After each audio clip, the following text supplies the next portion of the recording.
Assalamualaikum warahmatullahi wabarakatuh. Perkenalkan, nama saya Rizka Farohunisa, NPM 19520033 dari Fakultas Studi Islam, Program Studi Pendidikan Guru Madrasah Ibtidaiyah semester 5 Banjarbaru. Kesempatan ini saya akan menyelesaikan tugas mata kuliah dari pengembangan pembelajaran IPS SDMI, yang dimana saya akan memberikan 5 metode pembelajaran yang efektif untuk diajarkan pada sekolah dasar. Untuk itu, silahkan simak video selanjutnya ya. Baik, untuk yang pertama, metodenya adalah metode talking stick, yang dimana metode talking stick adalah suatu model pembelajaran yang menggunakan sebuah tongkat sebagai alat penunjuk giliran. Maksudnya adalah sebuah tongkat ataupun pulpen yang digunakan oleh guru. Pertama, yaitu pastinya guru harus menyiapkan tongkat tersebut ataupun sebuah pulpen untuk dimainkan secara bergiliran kepada siswa. Langkah kedua, yaitu guru menyampaikan materi pokok yang akan dipelajari, yang dimana nantinya siswa diberi kesempatan oleh guru untuk membaca dan mempelajari materi yang telah guru berikan. Langkah yang ketiga, setelah siswa selesai mempelajari dan membaca materi tersebut, kemudian guru meminta kepada siswa untuk menutup buku mereka. Nah, yang keempat, yaitu kita bermain talking stick ya. Bisa menggunakan tongkat boleh, menggunakan pulpen, menggunakan spidol pun juga boleh. Itu terserah dari guru yang mengajar ya, karena itu tergantung kekreatifan guru. Karena untuk membuat pembelajaran metode ini sangat mudah ya, itu tergantung dari gurunya mau yang seperti apa, tinggal mengembangkannya saja. Untuk itu saya mencontohkannya menggunakan sebuah pulpen saja, yang dimana guru menyiapkan pulpen ya,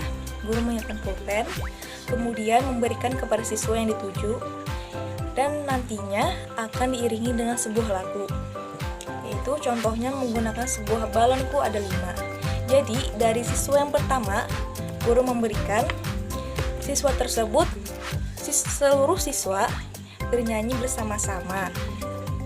Setelah guru menyetop atau memberhentikan lagu di tengah jalan, dan pulpen tersebut berhenti di salah satu siswa. Nah, siswa yang terakhir memegang pulpen ini berarti dialah yang akan menjawab pertanyaan dari guru. Nah, mungkin seperti itu ya teman-teman. Begitupun selanjutnya, bergiliran kepada siswa yang lain. Apabila siswa yang sudah mendapatkan sebuah pertanyaan, maka akan diteruskan dengan siswa yang lain lewat bernyanyi saja ya. Misalnya siswa diminta oleh guru untuk menyanyikan balonku ada 5 secara serentak, ya kan? Saya mulai menyontohkan ya. Balonku ada 5. Nah, kita sambil bernyanyi itu, tongkatnya itu terus menerus kita gilirkan kepada teman-teman ya, kepada siswanya tersebut. Apabila guru memberhentikan, stop, guru bilang, maka stop pula, tongkat itu berhenti di salah satu siswa. Nah, siswa yang memegang tongkat terakhir itulah yang akan menjawab pertanyaan dari guru. Setelah siswa mendapatkan pertanyaan dan selesai menjawab pertanyaan dari guru dengan benar, selanjutnya tongkat tersebut akan dimainkan kembali oleh siswa dengan iringan lagu balonku ada 5. Begitupun seterusnya hingga semua siswa mendapatkan pertanyaan dari guru. Metode ini sangat efektif untuk anak-anak karena metode ini mengasah otak dan keaktifan siswa dalam pembelajaran, sehingga siswa tidak akan bosan untuk belajar karena mereka menganggap bahwa pembelajaran ini adalah sebuah permainan, karena mereka tidak merasa bahwa pembelajaran itu terbuat atau berbentuk sebuah permainan. Setelah selesai pembelajaran talking stick yang menggilirkan sebuah tongkat, kemudian guru memberikan ulasan terhadap jawaban peserta didik. Setelah memberikan ulasannya, kemudian guru menyimpulkan materi pelajaran yang telah diajarkan pada hari itu. guru memberikan evaluasi kepada siswa mengenai pembelajaran hari itu. Karena mengevaluasi merupakan suatu kegiatan yang sangat penting yang dilakukan oleh guru untuk memberikan pemahaman kepada siswa mengenai pembelajaran yang telah diberikan oleh guru. Setelah selesai evaluasi, terakhir guru menutup pembelajaran bisa dengan cara bernyanyi bersama-sama, mungkin bisa memberikan reward kepada siswa kedua, yaitu metode to stay, yaitu 2 tinggal dan 2 tamu. Selanjutnya saya akan menjelaskan tahap-tahap pembelajaran dari metode to stay dan to stray. Simak pengertian dari to stray. Untuk perkatanya, to stay yaitu 2 tinggal dan to stray 2 bertamu. Jadi metode ini merupakan salah satu metode pembelajaran kooperatif yang memberikan kesempatan kepada kelompok untuk memberikan hasil dan informasi kepada kelompok yang lain. Nah, yang pertama yaitu pembentukan kelompok. Guru akan memberikan nama setiap kelompok yang berbeda untuk membedakan kelompok A, kelompok B, kelompok C, dan kelompok D. Untuk itu, guru bisa memberikan sebuah name atau nama ataupun inisial seperti huruf A, B, C, D, atau bisa menggunakan nama buah jeruk, buah mangga, markisa, dan lain-lainnya. Itu bisa digunakan oleh guru. Kemudian setelah pembentukan kelompok dan memberikan nama pada setiap kelompok, selanjutnya guru memberikan kesempatan kepada setiap kelompok untuk memilih ketua dan sekretaris kelompok. Karena di sana nanti kita akan menggunakan 2 tamu dan 2 tinggal, ya kan? Selanjutnya peserta didik bekerja sama dengan kelompoknya mendiskusikan tentang materi yang sudah ditugaskan dari guru. Selanjutnya guru memberikan waktu untuk meminta kepada siswa siapa yang 2 orang tinggal dan 2 orang yang bertamu. Setelah ditentukan orang-orangnya, selanjutnya 2 orang yang bertamu ini ke kelompok yang lain. Contohnya kelompok 1 yang bertamu ke kelompok 2, ya kan? Jadi kelompok 1 ini bertamu ke kelompok 2, berarti 2 orang kelompok 1 ini bertamu ke kelompok 2, dan kelompok 2 ini bertamu ke kelompok 3 dengan menggunakan 2 orang yang bertamu. Dan 2 orang yang tinggal ini memberikan informasi kepada 2 orang yang bertamu dari kelompok lain. Contohnya tadi kan kelompok 1 datang ke kelompok 2. Nah, setelah datang, kelompok 2 ini memberikan informasi kepada kelompok 1 mengenai materi yang mereka dapatkan dari guru, dan mereka jelaskan kepada kelompok 1 mengenai materi yang mereka dapat. Setelah mereka menjelaskan materi tersebut ke kelompok 1 bisa menuliskan informasi yang diberikan oleh kelompok 2 melalui buku maupun kertas yang disediakan oleh guru. Selanjutnya, setelah kelompok 1 selesai ke kelompok 2 ini juga mencari informasi ke kelompok 3. Kelompok 2 ini bertamu ke kelompok 3 untuk mencari informasi ataupun materi yang diberikan guru kepada kelompok 3. Karena setiap materi yang diberikan setiap kelompok itu berbeda-beda. Jadi, setiap siswa akan menerima informasi yang berbeda secara bergiliran dari kelompok 1 sampai ke kelompok 4. Jadi, setiap kelompok yang bertamu mendapatkan informasi dari kelompok yang tinggal di tempat kelompoknya tersebut.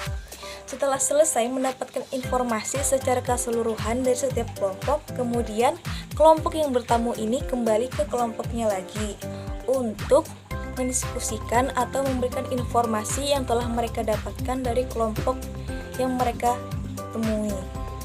Setelah mereka mendapatkan informasi tersebut dan mendiskusikannya, kemudian mereka menyimpulkan dari setiap materi ataupun hasil informasi yang mereka dapatkan dari kelompok lain, ditulis dan disimpulkan. Setelah mereka menyimpulkan materi tersebut, kemudian guru meminta kepada salah satu perwakilan tiap kelompok untuk mempresentasikan hasil informasi yang mereka dapatkan dari kelompok yang mereka temui tersebut. Selanjutnya, metode yang ketiga yaitu metode drill. Metode drill merupakan salah satu metode yang dilakukan atau diterapkan kepada peserta didik dengan memberikan latihan-latihan kepada peserta didik dengan berulang-ulang hingga keterampilan dapat dikuasai oleh peserta didik. Langkah yang pertama yaitu guru menyampaikan tujuan pembelajaran. Untuk itu, guru menjelaskan terlebih dahulu tujuan dari pembelajaran yang akan diberikan para siswa. Selanjutnya, yang kedua, yaitu guru menjelaskan materi pembelajaran. Setelah guru memberikan tujuan pembelajaran, kemudian guru menjelaskan materi tersebut kepada para peserta didik. Yang ketiga, yaitu guru memberi latihan soal dengan soal bertingkat. Selanjutnya, tahap yang keempat, guru menarik perhatian kepada siswa. Maksudnya ini adalah agar siswa terdorong untuk menjawab soal atau latihan soal dari tingkat yang termudah hingga tingkat tersulit. Jadi di sini guru sebagai motivator untuk membuat siswa bersemangat menjawab soal latihan tersebut. Setelah itu, tahap yang kelima adalah guru memberikan suasana kelas yang menyenangkan. Tahap yang keenam yaitu guru melibatkan siswa untuk aktif dalam pembelajaran. Jadi di sini guru hanya sebagai motivator dan siswalah yang menjadi pemeran utama dalam proses pembelajaran tersebut. Dan tahap yang terakhir adalah guru memberikan kesempatan kepada peserta didik untuk terus berlatih mengenai soal latihan dari yang termudah hingga yang tersulit. Yang keempat yaitu metode think, fire, and share. Di sini metode think, fire, and share yang pertama adalah think. Think adalah berpikir, kemudian fire adalah berpasangan atau berdua, dan yang terakhir adalah share yaitu berbagi. Jadi di sini metode think, fire, and share yaitu dilakukan secara berpikir secara mandiri terlebih dahulu, kemudian berpasangan mendiskusikan apa yang mereka peroleh dari apa yang telah guru berikan, yaitu sebuah materi atau ajuan pertanyaan yang kemudian siswa berpikir secara mandiri yaitu think, kemudian dilakukan secara berkelompok yaitu berpasangan pair, yaitu dengan 2 orang, terserah itu dengan siapapun, siswa berhak memilihnya.